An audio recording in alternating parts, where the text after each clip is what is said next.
Assalamualaikum dan selamat pagi murid-murid. Berjumpa lagi dengan Cikgu Asni. Apa khabar semua? Hari ini kita akan sambung belajar sains dan cikgu hendak teruskan lagi dengan unit 2 peraturan bilik sains. Sila gunakan buku aktiviti sains yang kamu ada dan lihat muka surat 15 juga muka surat 16. Lihat buku aktiviti muka surat 15. Ada 4 gambar di situ. Cikgu mahu kamu lihat gambar-gambar tersebut satu persatu. Lihat gambar situasi 1. Apakah yang sedang dilakukan oleh budak perempuan itu? Ya, dia sedang membuka tingkap. Sebaik sahaja masuk ke dalam bilik sains. Lihat pula gambar situasi 2. Apakah yang sedang dilakukan oleh murid-murid itu? Ya, mereka sedang beratur ketika hendak mengambil alatan di dalam bilik sains.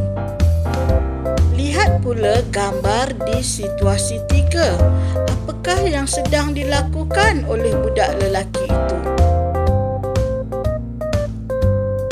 Akhir sekali, lihat gambar di situasi 4. Apakah yang sedang dilakukan oleh budak perempuan itu? Setelah kamu memahami keempat-empat situasi yang ditunjukkan di dalam gambar, kamu hendaklah menulis jawapan kamu di dalam ruangan yang disediakan di muka surat 15. Lihat pula gambar-gambar yang terdapat di muka surat 16. Gambar-gambar berikut menunjukkan beberapa kesalahan yang dilakukan oleh murid-murid.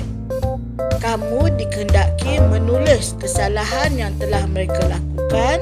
Kemudian, tuliskan pula jawapan yang sepatutnya dilakukan apabila berada di dalam bilik sains.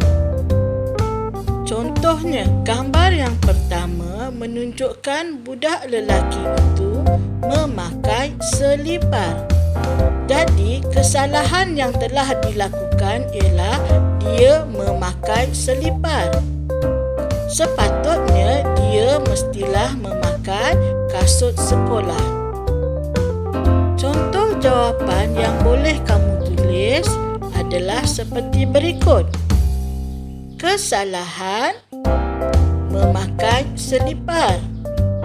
Peraturan yang perlu diamalkan, kita hendaklah memakai kasut yang bertutup ataupun kasut sekolah.